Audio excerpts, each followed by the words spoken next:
All right, guys. Well, today we are going to be going over some fun stuff. 2022 is upon us.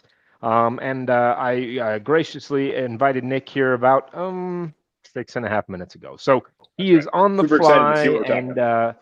yeah, and he didn't realize that I was going to throw him in the hot seat. So, hot seat, here you come. I might have misled him in the conversation that we had prefaces to this initial basis. So, what does that constitute, and how does it put into play? Well, item number one is a lot of us put down plans for 2022. Nick, did you put down any plans for 2022? We got quite a few plans.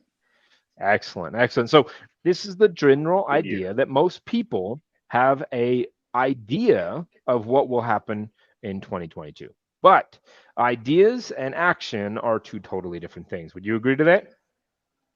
I would if we are talking about planning. No, absolutely, right? Like what they said, the greatest plans in the world are just dreams without Mhm. action, right? So I think Well, that's okay. and Go and ahead. the, I want to put this into action because Nick had an event, a physical event. Everybody knows, like Nick, as he starts to pump out those muscles, Nick likes to put on a an idea of physical aptitude on a regular basis. He went out to an event just recently, and his first statement was, "It waxed me." And why did you say it waxed you? Well, for being honest, yeah, I did not train. Certainly didn't train specifically for this event, and I should have. There's no excuse. In fact, just found out that Texas, it was the all National Guard team. It was tryouts for that. Each state sent forward four athletes, three males and a female, and the whole idea was to see, like, could you make the all guard team? And it's a great honor to be a part of this. It's a great event, and I thought, I'll just show up and do it. I'm fit, right? Why not? And I did not train specifically for this. So I Okay. happily made the team, did well, but I could have done significantly better had I gotten a plan, got a training plan more specifically for this actual event instead of just going out and do what I want to do. Absolutely, I could have done much better than I did. But I'm And still happy with that's my entire point today is that you walked into it with your normal set of tools, right? Your a initial baseline planning is really of, what I yeah, showed up with. your baseline. Like Nick works out way more than I do, right? In fact, indefinitely more than I do. But the answer is he works out. But that workout did not necessarily constitute being prepared for the event that came up, right?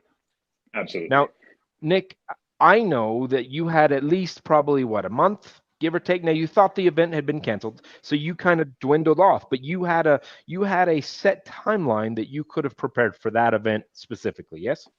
I had significantly more than a month, Yeah. and I So have zero excuse for not training for that. But and to your point there is when I first got it, I had every intention of training towards this, like for it. And I wanted to, hey, I'm going to go out there and I'm going to. I mean, the coolest thing is I was competing against professional athletes who do this for a living, and one of the coolest things about that is, people like to put anyone else on a pedestal, right? It's super easy, but oh well, yeah, I lost because they're professional athletes.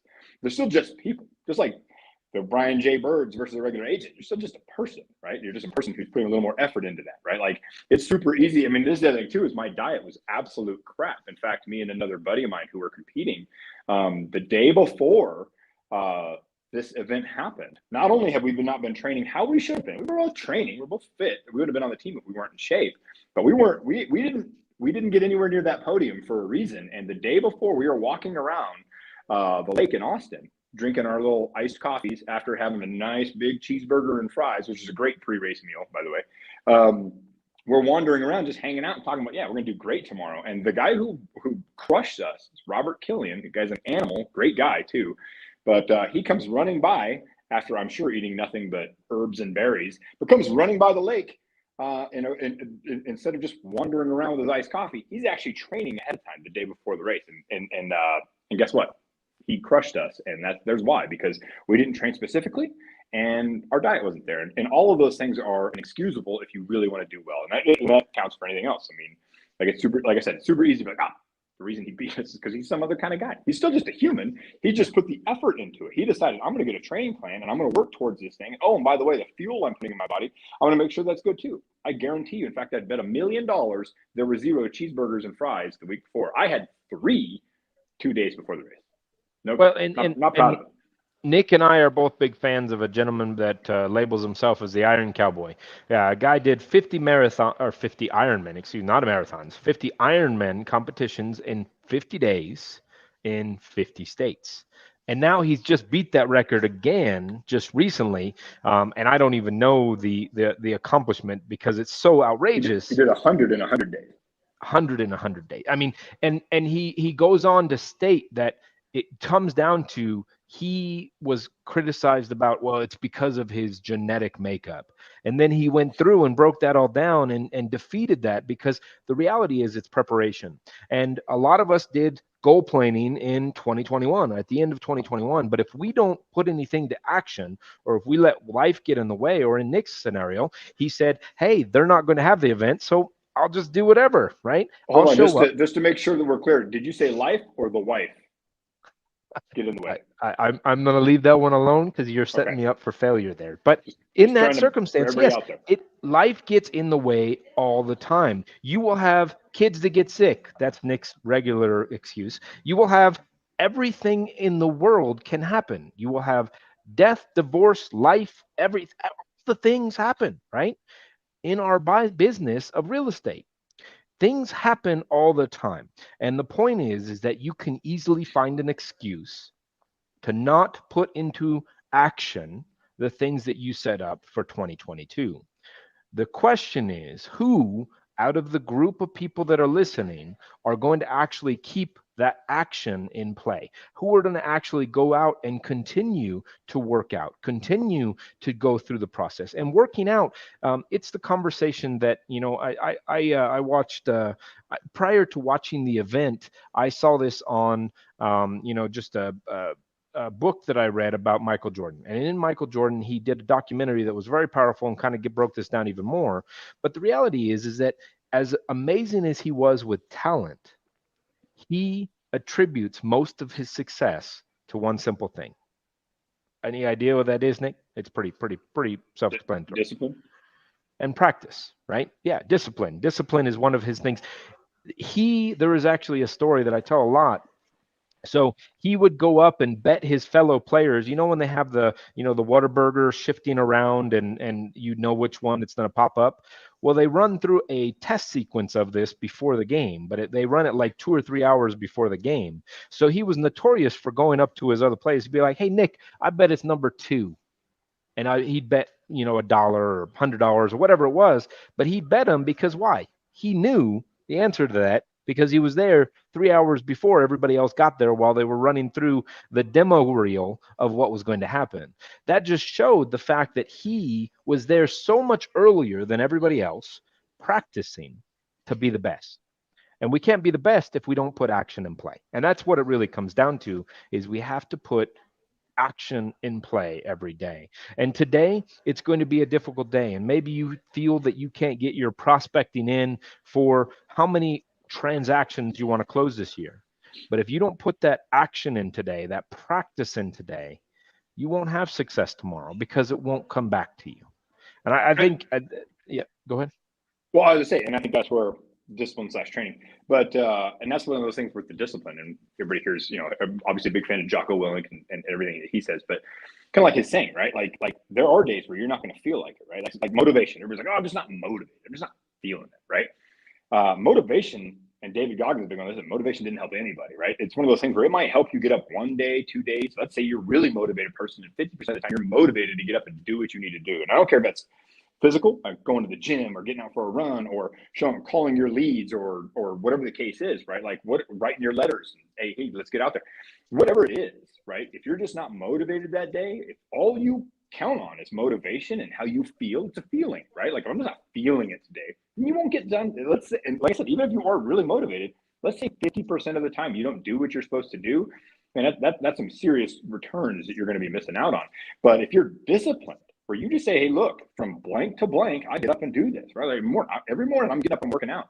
I don't care if you get up and just crush that workout. I mean, obviously it's better to do that, but even if I'm just not feeling it. If I'm gonna get up and work out anyways, that's 1,000% times better than if you don't do anything. Just lay in bed, just like I'm missing. Because once it's gone, right? Look at it like that, workout. Once that workout's gone, it's gone. You can't get it back. Like you can't go back for that. Same thing for that. Like that one day of harvesting your leads or whatever the case is.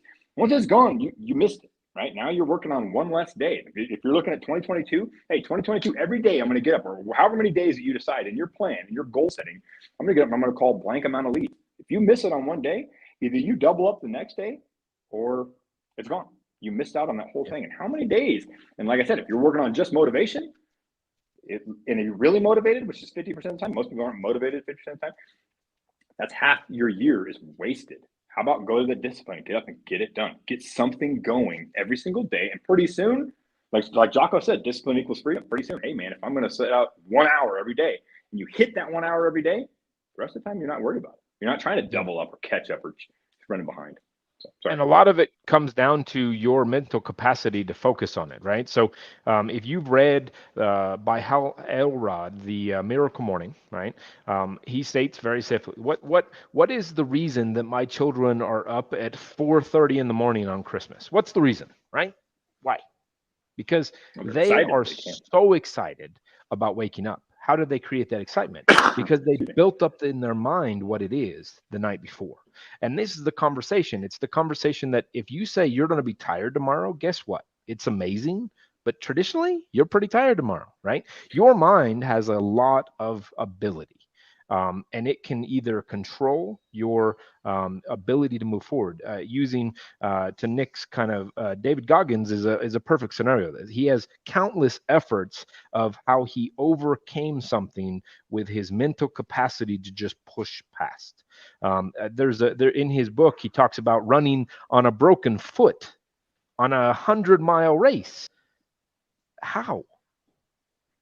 Mental capacity comes into play, and that's something that we kind of have to take into effect. Is that same reason Nick did really well in that race that he wasn't 100% prepared for also came down to mental capacity, right? He pushed hard, and I know him that he will push almost past his limit of where he should, because his mental capacity is set to that tone, right? Would you agree? Well, yeah, absolutely. And I think that's one thing that a lot of people don't pay attention to is that mentally people are going to, you're automatically, most people are going to default to less than they can achieve, right? It's that comfort zone. Like we're humans, we're people. Like that's our whole job, is trying to get things a little more comfortable, a little more efficiently / comfortable. That's what we're going to try and do all the time. So we're always trying to stay in that comfort zone. And I think that's one of the greatest things about those kind of, just to say those things like Decafits or Spartans or something along those lines, is getting comfortable with being uncomfortable. Now, it doesn't have to be because you ran through 13 miles of mountainous terrain, or it doesn't have to be that you went to Ranger School or Navy SEALs like David Goggins and Jocko Willink. But you can get uncomfortable, wake up in the morning. That's what's so cool about that Hal Elrod's book, Miracle Morning. I mean, and one of the cool things that I liked, one of the things I took from that book that I think about every single morning when I wake up. And I get up in the morning. My average morning is either, depending on the day, 4:30 to 5:30 is when I wake up in the morning. And every morning I don't want to get up. Like, in fact, never am I like, "Ooh, it's 4:30, time to get up and go train jujitsu right now." Like, I love jujitsu. I love jujitsu more than anything, but I don't want to do it at 4:30. I don't want to get out of bed.